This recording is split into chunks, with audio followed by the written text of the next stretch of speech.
Hello and welcome to the Tennis Podcast live from Wimbledon on day 9 of the championships. It's not dry, but it is light. Hey! We have light. I'm Catherine Whittaker. This is Matt Roberts. This is David Law. This is our crowd over there. Awesome stuff. There are as many umbrellas as there are people. They have stood in the rain for quite some time because, once again, folks, rain is the story of the championships. And here is somebody announcing that the weather is not conducive to further play on the outside courts. Kind of gathered that. I'm afraid I don't know how this announcement goes. I think it's really wet, folks. I think it's time to go home, basically, and very understandable too. Look, I cannot believe the weather this tournament is having. We are Brits. We know how shocking a Great British Summer can be. This is as bad as I can remember. I mean, and I'm a bit older than you. I'm 50, and I've never had anything like this before during Wimbledon. Not in the second week. Yes, there's been a Monday final where you might have decent weather for most of it, and then you get unlucky on the finals day. We've had a bad first week where we've ended up needing a middle Sunday back in the day when middle Sunday used to be a day off. Last year was bad. We have not moved from this position for about a week. This is the wet weather position, and we've not moved from it for the last 5 shows. Will we ever see dry land again? And it was quite dicey those first few shows when we were in the dry position because we didn't know this position existed. I don't want to jinx it, but the forecast for tomorrow is actually quite nice. It is. Is it? Look, I will believe it when I see it. I've forgotten what anything other than rain and cold looks like, but I think it would be good for everybody's souls, wouldn't it? Now, yes. Look, all the tennis on the main courts was played under the roofs today because it did rain pretty much all day. They got about an hour's play on the outside courts. They've moved a couple of doubles matches to finish the day on the covered courts. Obviously, this is something we talked about yesterday, kind of more pertinent to yesterday because yesterday all the play on the main courts was under the roofs, but it for a lot of that time it actually wasn't raining outside. I did just clarify with the club today exactly what the policy is on roof closure because it is something that's been getting a lot of attention, and they say the championships is an outdoor daytime event. The referee, with oversight from the tournament director, has ultimate control over use of the roofs, and their decision is final. Best efforts will be made to start play each day with the roofs open. However, approximately 45 minutes before the start of each day's play, the referee will decide if the first match on each court will start with the respective roof open or closed. If a match is suspended due to rain, the normal covers will first be deployed before the respective roof is closed, and the match continued and completed with the roof closed. So confirmation there that once a roof gets closed, they complete that match under the roof regardless of whether the weather clears. And they say the referee will decide to open or close the roof on each court before the start of each subsequent match. So look, it's as events have proved, this is just confirmation. It is a cautionary policy, isn't it? They take a very preemptive course of action with regards to the roof, and I think people feel how they feel about that. Matthew, cameraman Matthew there, just buzzing around cameraman in my... Matthew thinks. Yeah, I would love to know. I guarantee Matthew's got a take. Matt, I know you really don't like it. I personally, I hate FAF so much. Like But you also hate indoor tennis. I do hate indoor tennis. It's all coming out. But on the hate scale, FAF is further up. It's the warm-up that bothers me about coming on and off. It's like, there's an hour-long gap in the rain showing on the radar, but half an hour of that will be taken up with FAF. So I kind of come down on the FAF elimination outweighing everything else, but I just think it's one of those things that people are going to have their views on, and there's kind of no right or wrong. Yeah, it's not a science. It's a judgment call by the referee with the help of weather forecasts and also I think in terms of what your priorities are. And I found that very interesting when we had Jamie Baker, the tournament director, on over the opening weekend, and he said honestly, the policy has probably moved along since the introduction of the roof. When they started, it was all about this is an outdoor tournament, and not at all costs, but wherever possible, we're going to play outdoor tennis, and we're prepared to put up with disruption and all the rest of it. You know, I heard that line so many times over the last 10 or 15 years. This is an outdoor tournament, but we've got the roof to enable us to play in the if it's raining, and therefore we don't have to have what has been a lot of my life spent looking at rain and being miserable, right? So I love the roof. David's the guy that queued overnight in a tent. I spent 4 days in a queue, and I saw one knock-up involving Mary Jo Fernandez and another one involving Cedric Peely the next day, and I saw no points. You witnessed Faf only. They used I saw the wind. knock-ups. They used the breaks in the rain for Faf. Yeah, That is how much David loves tennis. I went for 4 days with my good friend Alex Kennison, who's working here for ESPN, and we sometimes laugh about this. You know, we went for 4 days and we gave up on day 3. We'd had enough. But so, you know, generally But that was a speaking, pre-roof world. yes, this was Catherine. This was 1997, right? This is before I was even working in tennis. But that makes me probably quite an extreme supporter of a roof, just so that you don't have that. I mean, my first US Open, we had the 4 days in a row in the second week with no play. I mean, it was horrific before the roof. But at the same time, it is better when it's outdoors. It really is, and it is supposed to be an outdoor tournament. So, look, you know, my judgment would have been give it a go yesterday, absolutely, outdoors. But being able to provide guaranteed continuous play to a crowd and to a TV audience, you know, that isn't an absolute really either way, I don't think. But yeah, I do miss outdoor tennis though. I mean, it is. I'm glad these roofs exist, but it is grim. It's grim. It's being tough. able to just play Everyone would prefer to be outdoors. Yeah. Everybody. Maybe not Zverev. No. Maybe not Rybakina. Not Rybakina, yeah. Good. I mean, there are some players. Okay, maybe there are a few players that are absolutely loving it. But then it does make the humidity does make it a little more treacherous, probably, and so let's hope there are no more incidents. Absolutely. Okay, let's talk about the tennis that we've seen today, and we should probably start with the loss of the men's world number 1, Jannik Sinner, losing in 5 sets to Daniil Medvedev, 6-7, 6-4, 7-6, 2-6, 6-3. Incidentally, this is the 36th 5-set match of the tournament, which is a Grand Slam record. Whoa! Beating the Australian Open of this year, which set the record just a couple of slams ago. So confirmation to 5-set tennis is alive confirmation and well. to schedulers everywhere that tennis is getting longer. Bear it in mind. Weird match. Yeah, weird match. I was commentating on it, and I did sets 1, 3, and 5, which were all the long ones. I mean, it was great fun. You know, there was lots of drama and 2 tie-break sets in amongst that lot.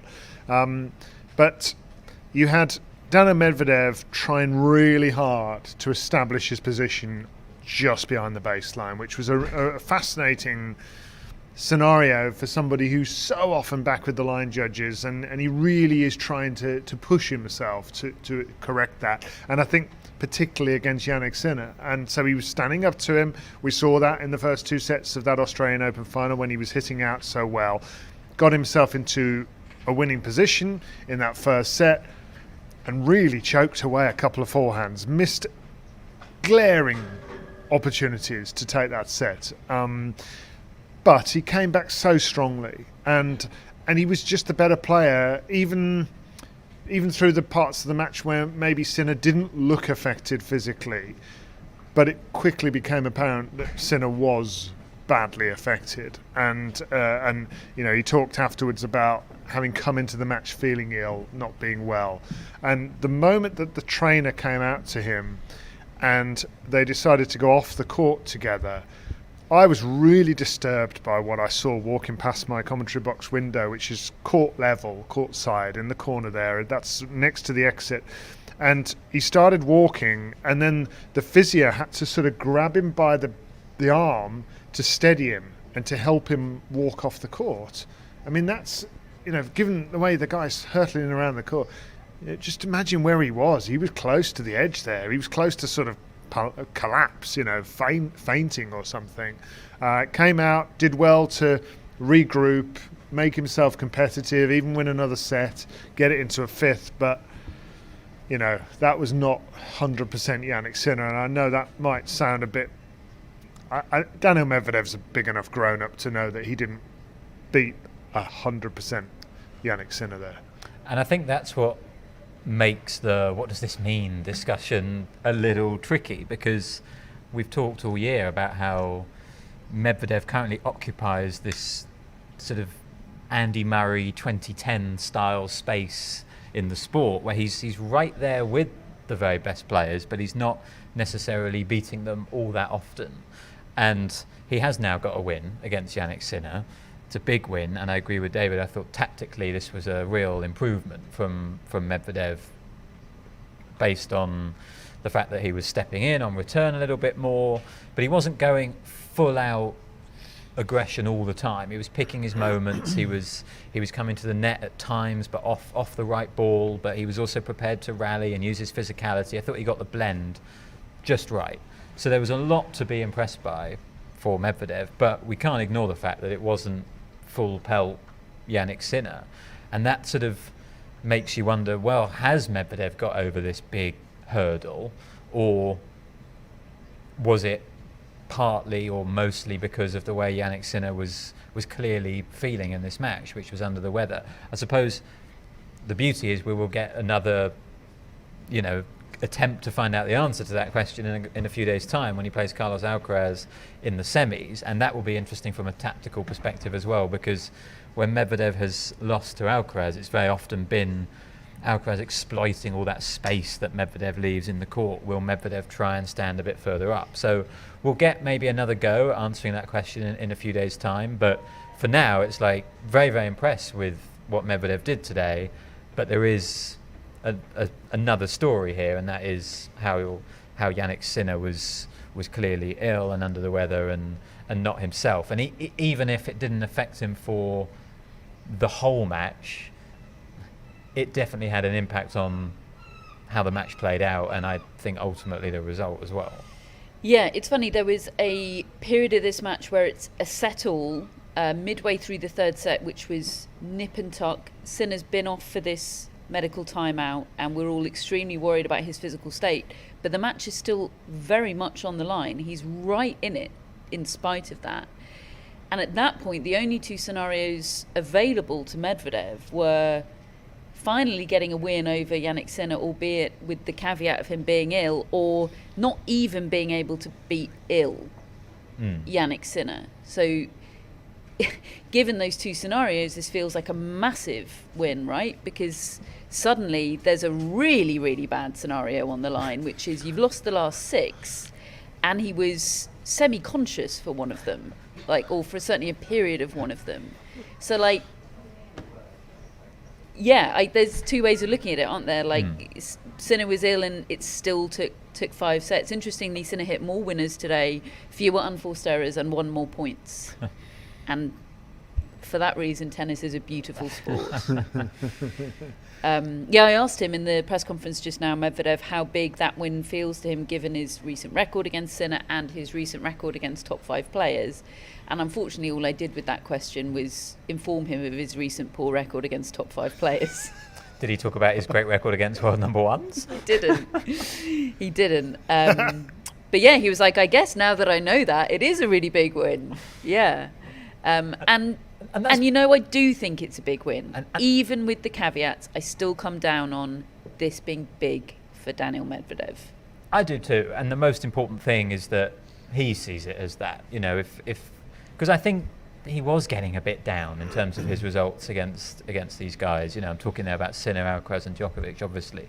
I think it was beginning to pile up and affect him a little bit. But now we do have a situation where the last 4 slams, Medvedev has disrupted 3 of them.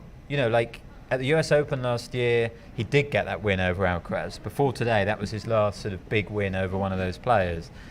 and he sort of denied everyone the Alcaraz Djokovic repeat of the Wimbledon final. He muscled in there.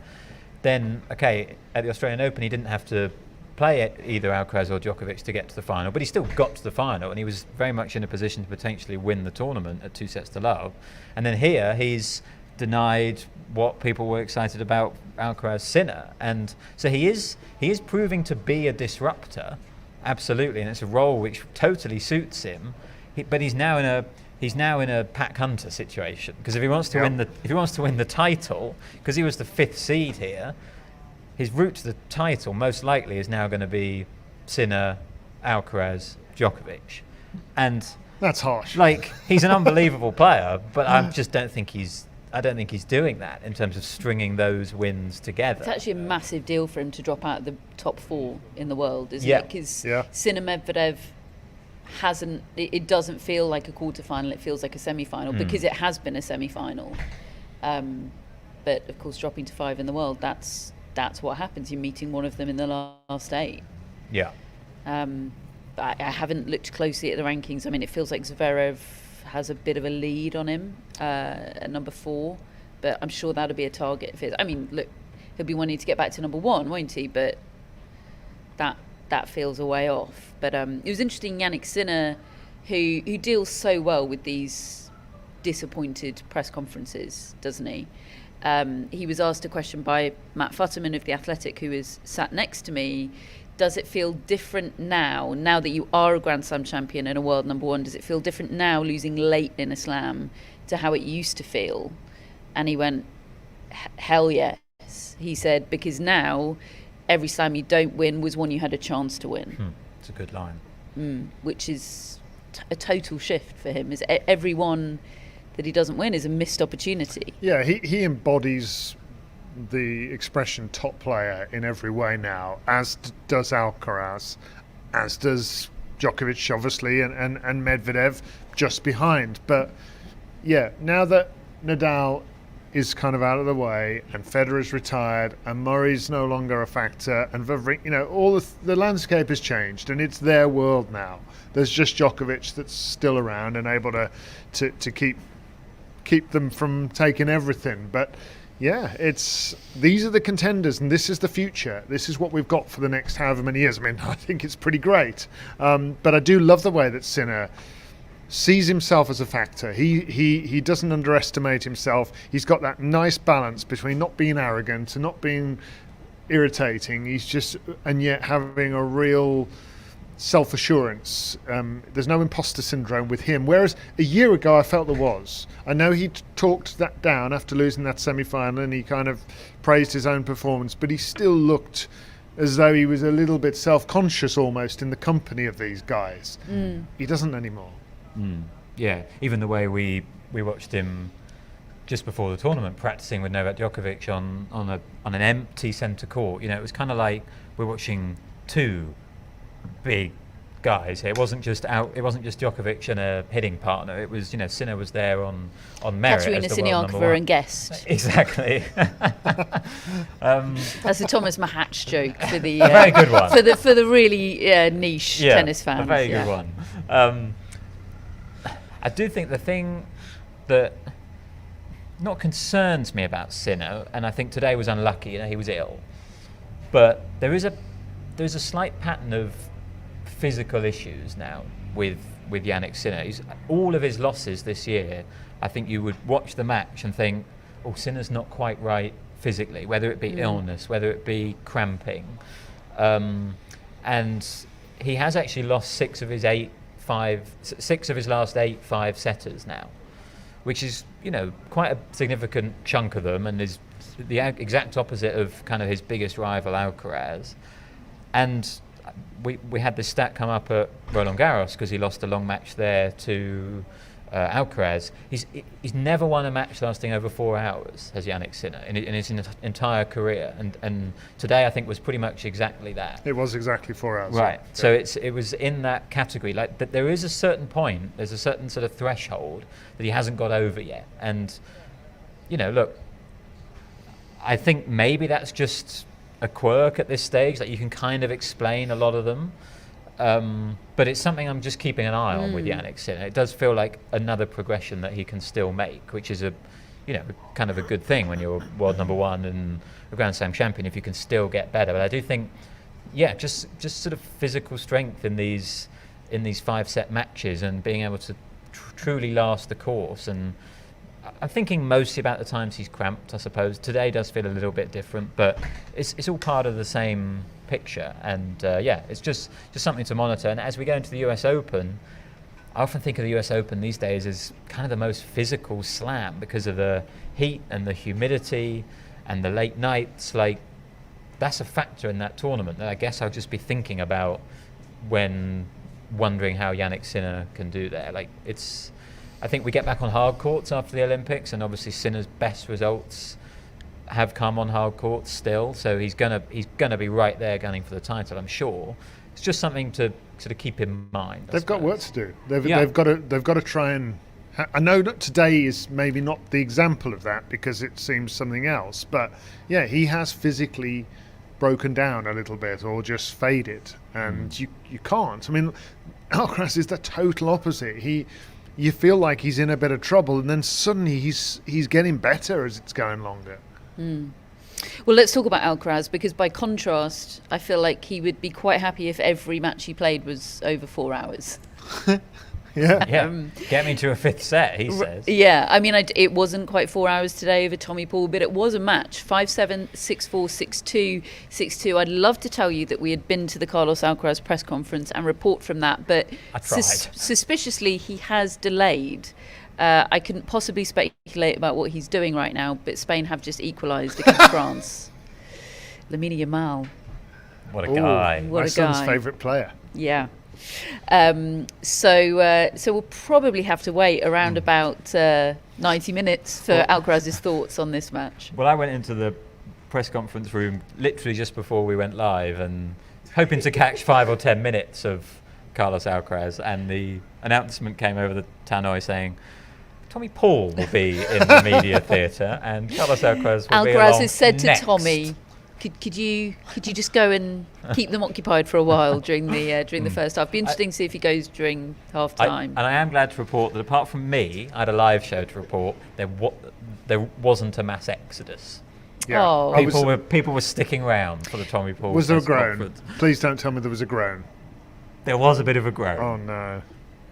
He deserves there not to have been an exodus, though, doesn't he, Tommy Paul? It's difficult to put this without sounding patronising, because I really do rate Tommy Paul and I love watching him, but he gave a good account of himself today, and he made Alcaraz play his best match of the tournament, and obviously that sucks for him that he brought out the best in Carlos Alcaraz, but it is in a cat-candid way a compliment.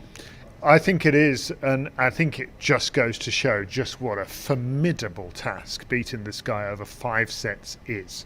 And we've had it in recent years, particularly with Novak Djokovic.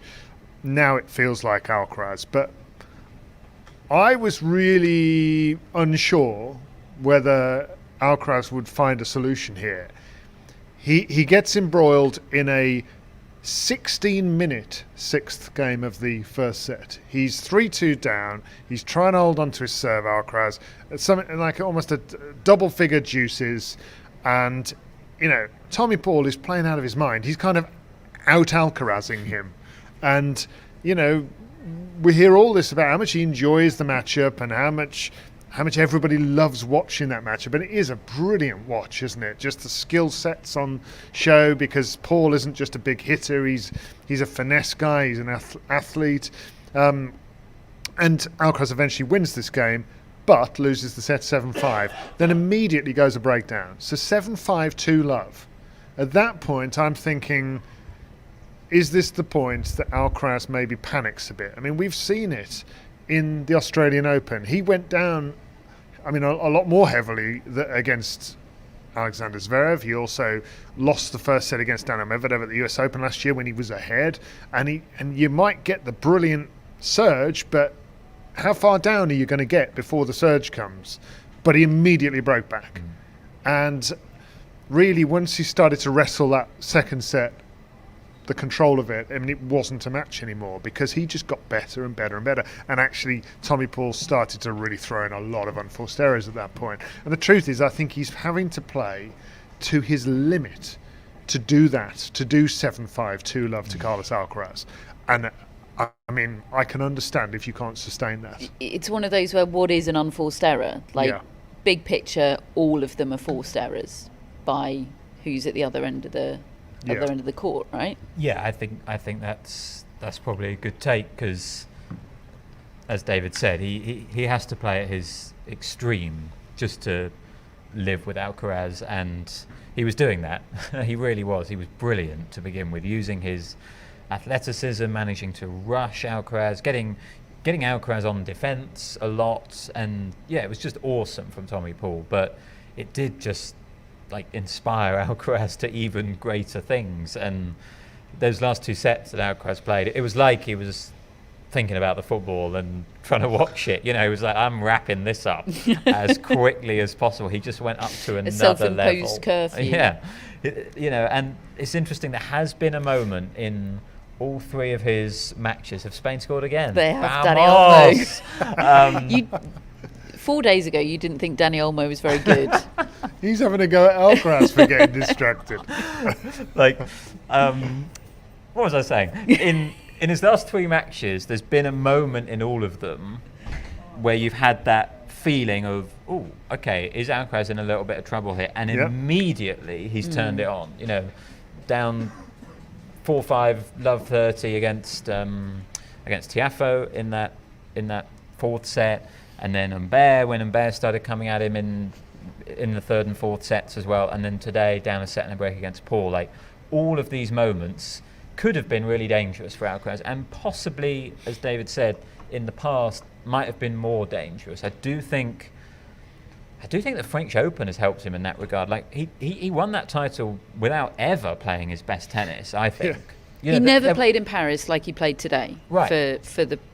I don't think. Yeah, I never maybe felt, for a game or two. Right, I never felt secure in him the way that I have this fortnight, even when he's been in those tricky spots in the score.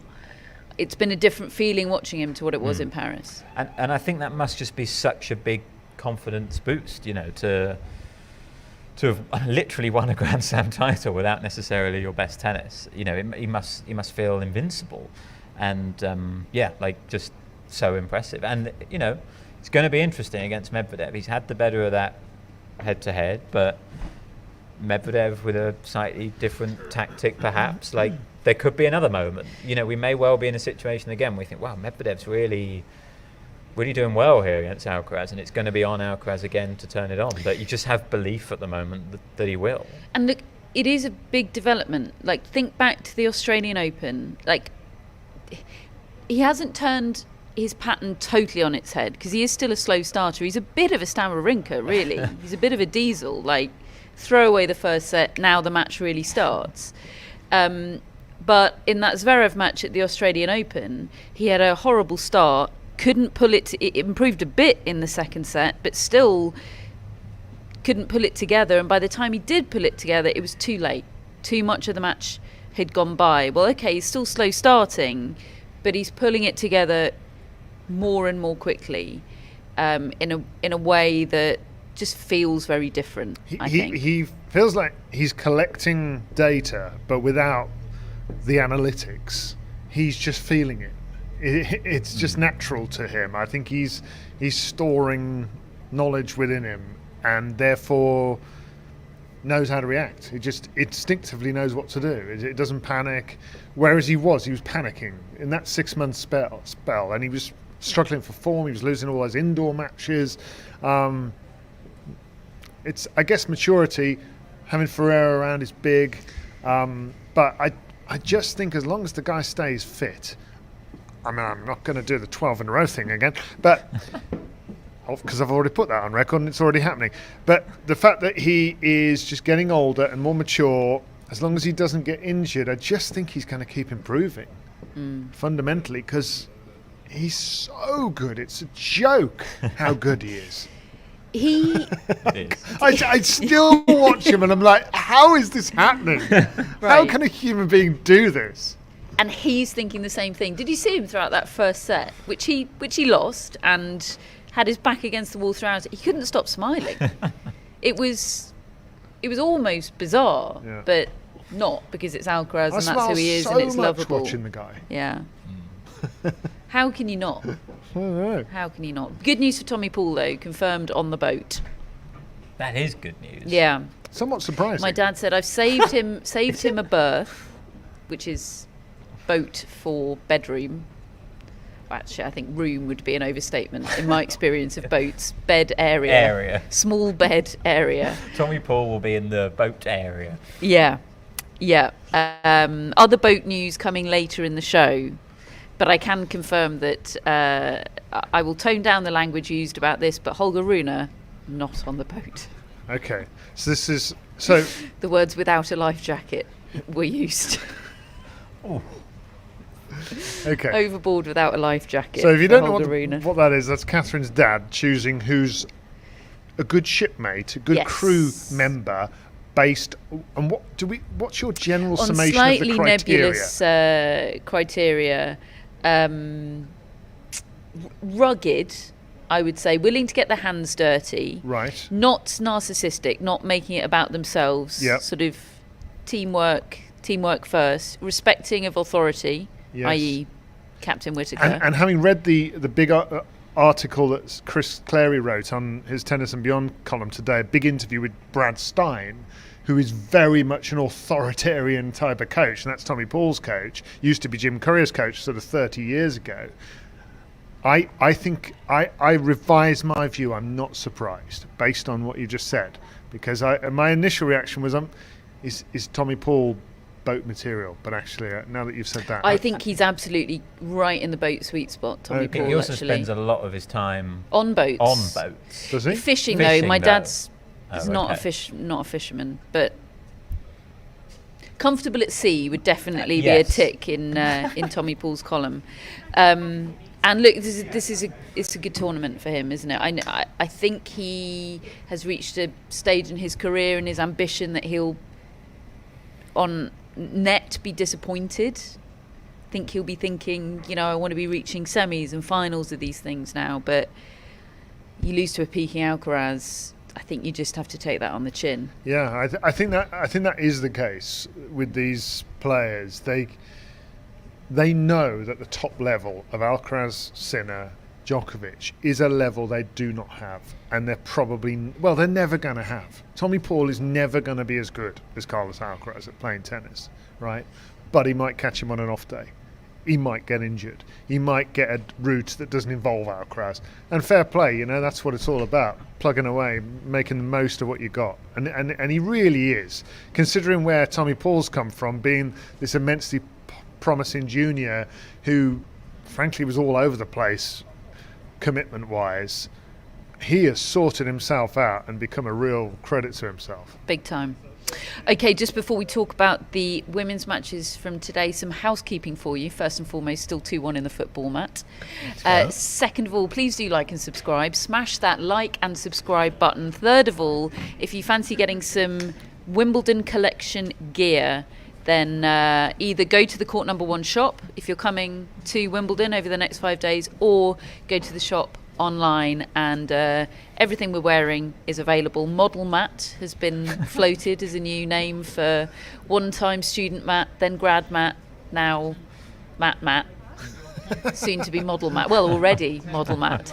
They ship globally. It's lovely, lovely stuff. It's been keeping us warm and dry for the past few days, and we are eternally grateful for that. Okay, some women's results from today, some big women's results from today. Donna Vekic has become a Grand Slam semi-finalist in her 43rd major appearance. She defeated Lulu Sun 5-7, 6-4, 6-1 today to finally haul herself over that line, and it was pretty emotional out there on Court Number 1. Extremely emotional, yeah. I think there's been maybe 4 or 5 women who've made their first Grand Slam semi-final having played more Grand Slam semi-finals than Donna Vekic, but not many. And just goes to show how long she's been doing this. And it was just such a lovely scene to see someone do something for the first time when they've been at this for so long. I think it is very emotional, and it was a good match. It was a nervy match, and there were multiple moments in it where I was pretty stressed watching. I was literally looking at Pam Shriver, who looked pretty stressed watching, and Donna Vekic looked pretty stressed playing it for a lot of the match as well. But can I tell you, Matt, that she claims she wasn't? Wow. No, she does say she was stressed. She says she wasn't nervous. She says she felt relaxed before the match. Well, and look, she came out the better player. She was on top in that first set. There was a 10 deuce game for Lulu Sun to hold for 2-1 in the first set, and Vekic was the one with the break points in that game. But Lulu Sun, to her absolute credit, saved them all. Big serve. Actually, Donna Vekic did try one of her backhand drop shots on the second break point, and that didn't work after a really long rally. It then did work for her a lot later in the match. It turned out to be kind of the weapon that we know that it is.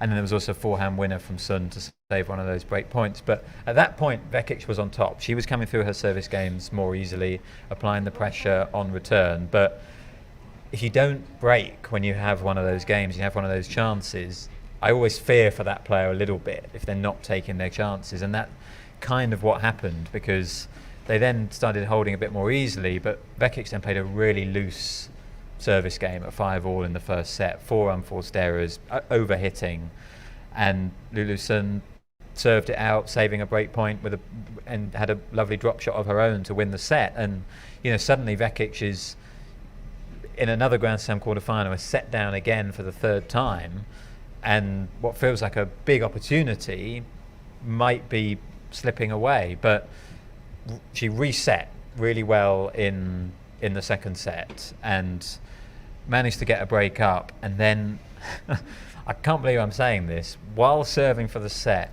lost serve, hitting 5 double faults in one game. Yeah.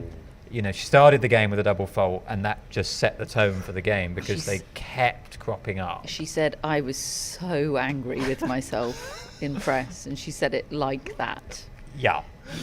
And then won the next game.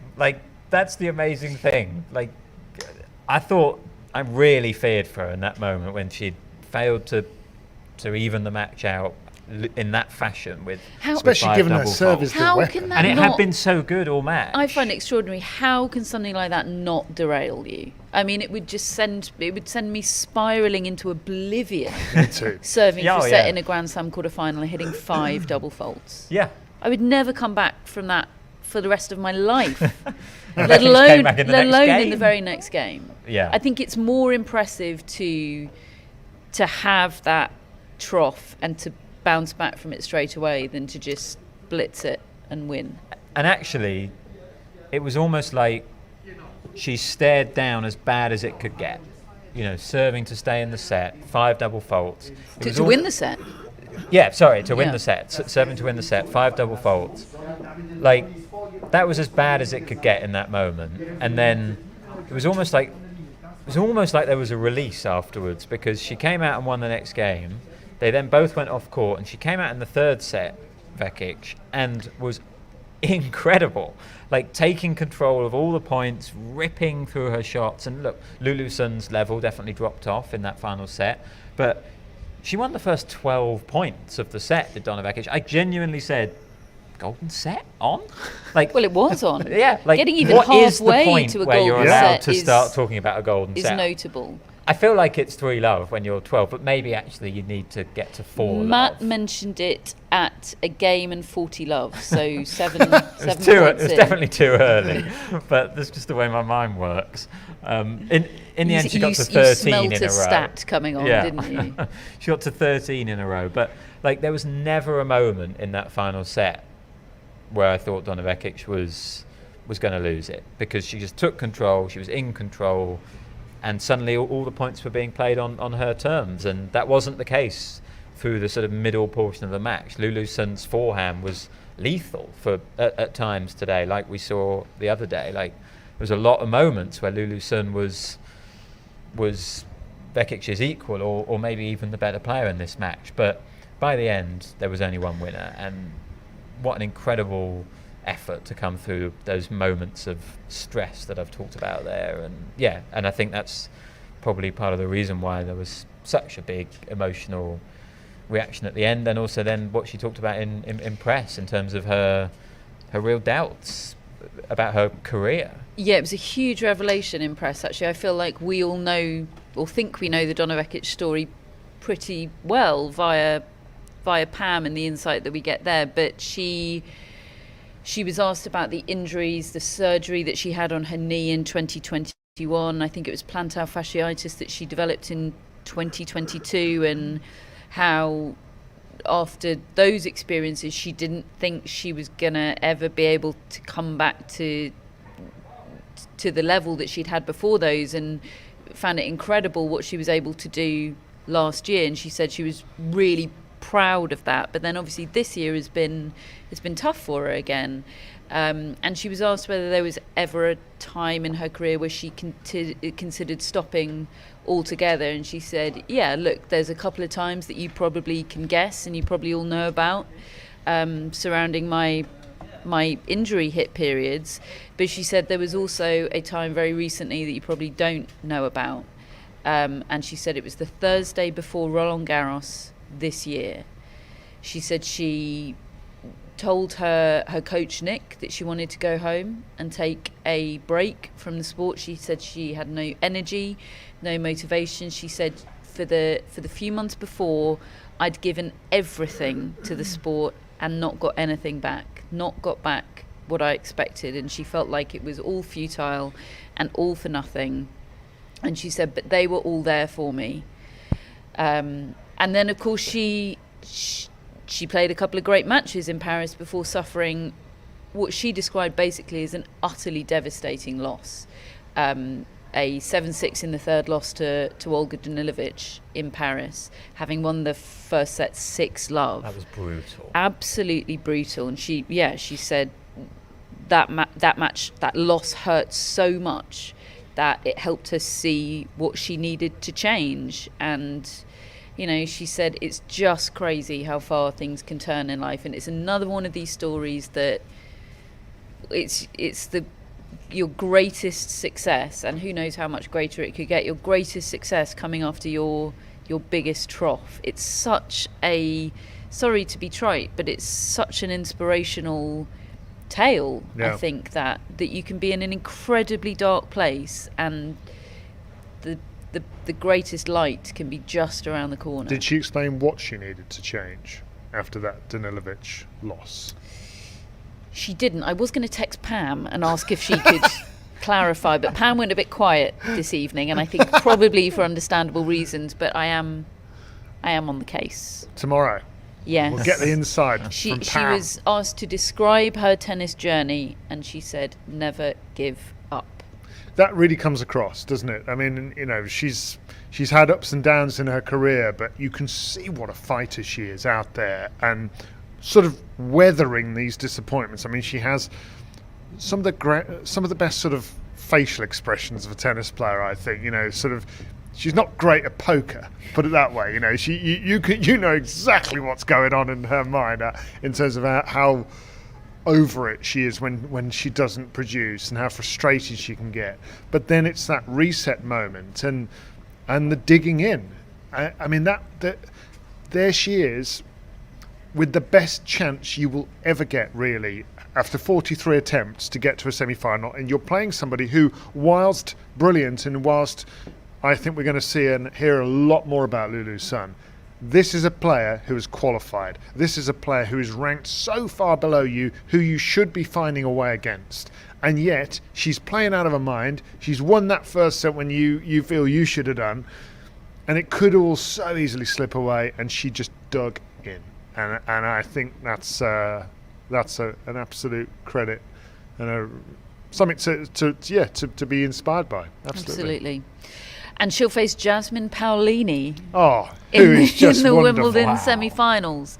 6-2, 6-1 for Paolini over Emma Navarro today, 58 minutes. It was poor from Navarro, I thought. And it really struck me that, this is the first time she's been, maybe not a heavy favourite, but at least kind of even in most people's views in a match of this magnitude. First time people were really paying attention to her here, and that's a completely different complexion, and I do think it was poor from her. She didn't win a single point on her second serve. She was 0 for 10, and yes, a lot of that was due to Jasmine Paolini, who is just awesome. I'm running out of words for Jasmine Paolini. She's another one who makes you smile, isn't she? You called her a marvel the other day, and I just want to keep coming back to that word because it always springs into my mind now when I'm watching her. Like, this is a marvel. You are marvellous. And I think the aspect today that made me think of her as a marvel is that I realised that we've seen her in a lot of big matches now over the last month or so, going back to the French Open, and she has shown up in all of them, and I include the French Open final in that. Like, she started really well in that match against Swiatek and was beaten by the better player, but it wasn't because she didn't show up. And today, centre court, she goes a break down, but then was just on an absolute mission, and she seems so unburdened in a way that I think, we've seen a lot of other players who are maybe, more established, more consistent year round, have been doing this longer than Jasmine Paolini, who have played in like quarterfinals or semi-finals of slams, and they've been a bit burdened. They've not quite been able to play their best. She looks free and, as I'm going to use that word, bouncy again. Like, I just can't get over the way she just bounds around the court, and her game makes a ton of sense on grass. Like, she had never won a match on grass before this year. Main draw WTA grass court match. She won her first one just before Wimbledon, and yet you look at her game, and actually because she's small, like, it kind of suits her, the fact that the ball isn't bouncing all that high. She's able to get tremendous whip on the ball off both wings. She's so grounded. She's played a lot of doubles. She's got great hand skills as well. She can sort of, not quite half volley, but she's not afraid to give up she doesn't give up the baseline.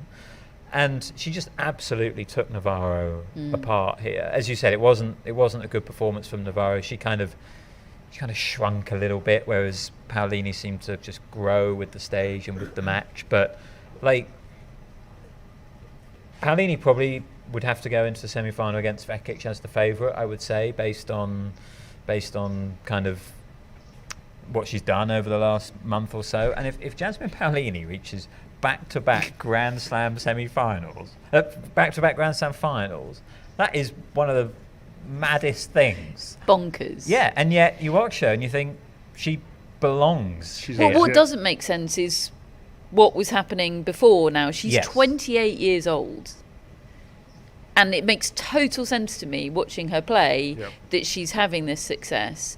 But of course, before she was having this success, we weren't watching her so much because she wasn't relevant. But I feel like I need to go back and find some probably very deeply hidden YouTube videos of her 4 or 5 years ago and find out what was different. I mean, she said in Paris it was belief, didn't she? She always talks about belief and just kind of getting that first one. And it's a hard quality to sort of see, I suppose. It's a hard quality to define. But like, you watch her now and you know she's got the belief. So it is translating to her game for sure. But I think it's just taken her time. It's just she maybe hasn't always had the confidence growing up, but she's got it right now and she's making the most of it, and it's awesome. Can I just talk about her post-match interview on court, because while you were in the press conference, I stayed out of the Sinner one just so I could get the last bit of this Paolini interview on court, because again, she makes me smile. She just makes everybody smile because she's smiling and enjoying herself so much. She looked like she'd been in the crowd. Like somebody's got somebody out the crowd who's had the best time for the last 2 hours and said, "Here you go, have a microphone, let's have a chat." And she looks like she's having the time of her life, and everybody loves her. She wins you over. I hope she continues doing this stuff at Grand Slams for years to come, because she's such good news. Second slam in a row, outperforming Jannik Sinner. Yes. The Italian journalists, they come for Jannik Sinner and they stay for Jasmine Paolini. Big boat news in the women's side of things. And you actually don't need me to tell you this, because my dad has entered the chat. Of course he has. Causing trouble, I hope. Yeah, causing trouble. Reassuring Hannah that she's on the boat. I mean, of course. He'd give her the biggest berth, I think. Pam was trying to get on the boat yesterday. Sorry, not on the boat. She's on the boat. She was trying to get in the chat yesterday. Right. What I was trying to say. Yes, Pam needs some tech support. She's desperate to join in. In fact, maybe that probably disqualifies from the boat, because she can't do the technicals. So my dad's pretty good on the technicals. I mean, he's in the chat right now. Yeah. Yeah. He's very tech savvy. Anyway, Vekic and Paolini both on the boat. Oh, yeah, good call. Good calls. Good yeah. Captain Whitaker. Yeah, absolutely. Let's have a little look at tomorrow, shall we? We start on centre court with Elena Rybakina against Alina Svitolina. Then Alex de Minaur taking on Novak Djokovic. Court 1 sees Yelena Ostapenko against Barbora Krejcikova, who's out there at the moment playing doubles.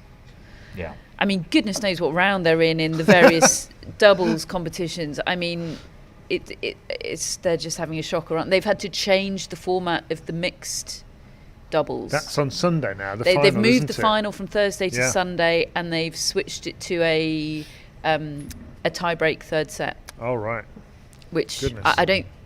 Yeah, they've got no other for option. Like the first few rounds, I think, and then they might play out the sets. But yeah, like it's been Thursday, hasn't it? The mixed doubles final for a few years, but it used to be the final match, didn't it? It's gone back to that. I like it being the final. I always remember it being John Lloyd and Wendy Turnbull against Steve Denton and Billie Jean King, I think, was in one of them. Gosh, if you'd forgotten Billie Jean King. Yeah. That'd be worse than me forgetting Nicholas Jarry. Krejcikova's won the doubles. Right. Third round with Laura Siegmund. So they're through to the fourth round. They're doing well to be in a fourth round. Imagine if Andy Murray and Emma Raducanu were still in it. Oh, good. I was hoping that would come up again. That'd have been a mess, wouldn't it? It would. I was thinking that today, actually. It would have been a scheduling nightmare. They'd be going through under the roof. Everybody else is backed up. Yeah. So Ostapenko Krejcikova first on one today in their singles quarterfinal, and then Lorenzo Musetti against Taylor Fritz, whose girlfriend Morgan Riddle has removed all of her Instagram posts from yesterday and posted a clarification. Do we see any upsets tomorrow, folks? And to be clear, I would consider an upset wins for Svitolina, de Minaur, Krejcikova and Musetti. I really don't on centre. I think Rybakina and Djokovic will come through. The others you could persuade me, but I will go with the favourites. The one that stands out to me is Svitolina, and it's not about necessarily Rybakina, because I still think her best tennis is going to win this tournament. I still can't be 100% sure that we're going to see her best tennis, and I just think Svitolina is playing incredibly well. She's going to give absolutely every last drop. I think she's fresher than she was a year ago, at least physically. I mean, you know, the heart breaks for her, and for everybody affected by what's going on. But I just think she's going to give the best possible account of herself, and it's just whether Rybakina is on absolutely tip-top form. If she is, it'll be too much. But I think there's a chance there, I really do. And I think that's I'm really interested by that match because I do agree with David. Like, I do think Svitolina is playing well. I think it's a big match for Rybakina because, you know, we're kind of looking at this women's draw and talking about, you know, so many upsets and so many of the favourites have gone out and, you know, the word chaos is getting used, you know. But Rybakina is there and has won this title before, and she's the one that, you know, a lot of people are putting in a big three, big four, you know, and she has slightly underperformed at the slams, I would say, other than, well, kind of since her Australian Open final, which obviously backed up her Wimbledon win. But since then, she hasn't really been a major factor, you know, finals weekend of slams. So I think this is quite big for Rybakina to kind of just put her foot down and say, look, there's been all sorts of upsets going on here, but I'm the one who's already won this title, and I've got the biggest game, and this tournament is on my racket. And maybe not indoors though. But yeah, it could well be an outdoor match. Forgotten what those are like. I've got the weather forecast up in front of me here because I just wanted to reassure myself that I hadn't misread it, folks. The forecast for tomorrow is 22 degrees, sunny, with partial cloud. Are we going to be over there? Chance of precipitation, 13%. Come on. I'm signing for that. Yes. Wind big. 15 miles per hour. It's utopian tomorrow. Can we have that all week now? Thursday looks all right. Thursday looks similar. We'll deal with the rest of the week as it comes, David. But the next 2 days look more than passable. Dry weather position. Join us. We're going to be back, folks. Yeah, it's easier for us to see the crowd. So yeah, please do join us tomorrow. I think Musetti has a chance. I think he definitely has a chance. I've been more impressed with Musetti's tennis than Fritz's tennis this tournament. I do think I have mental question marks about Musetti, but I give him a chance. That's interesting. More impressed with Musetti than Fritz? I've seen more of Musetti than Fritz. I think Fritz impressed me when he was getting those matches done so quickly and ruthlessly, and then to beat Zverev. I know Zverev was, quote, on one leg. But I've been impressed with Musetti too. I just, like, his draw hasn't been that tough. No. You'll notice I'm not going so far as to say I predict Musetti because I don't have the data to trust him. I think that's. I think we're in the same place with that match. I think you've got the data not to trust him. We've got a feeling from Musetti, but you can't trust that feeling. Absolutely. I don't have a feeling at all for Musetti. I love watching him, but I don't think he's going to win. Okay, well, do join us tomorrow after that match that David thinks is going to be a thriller. It is, as I said yesterday, Fritz in a new position, like favourite in a Grand Slam quarter-final, having to back up a big win that he's just got over Zverev. Yeah, like, I do have a feeling as well. Okay, keeping it vague. I like it. Folks, we have our mascot for Wimbledon. That mascot is Maverick. Hello to you, Maverick. We have our mascots. Hello to the dearly departed Darwin, to Francis, and to Haida and Soma. Billie Jean is sponsored by Billie Jean King and Alana Kloss. Hello to our top folks and executive producers Jamie, Jeff, Chris and Greg. And over to you, Matt, for shout-outs. We have Natalie Hawin in Sydney. Right, Natalie. Hello, Natalie. What does cameraman Matthew find funny about that?